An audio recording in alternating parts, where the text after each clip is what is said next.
了解，早安，我祥顺小蔡。经过我们跟师傅细心的检查我们发现有几个问题。后面有声音的部分这一个调整器也是主因之一有没有看到 ？OK， 那后面调整器会产生这种声音在这个调整室的这种调整器上面，这个是束角后透椅的调整透椅的，就后束角调整器因为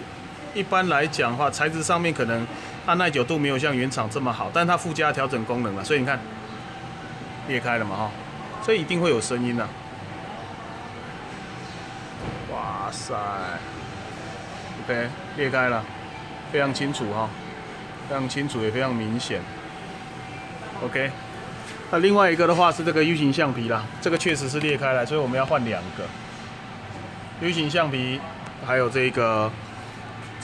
调整器这个束角调整器。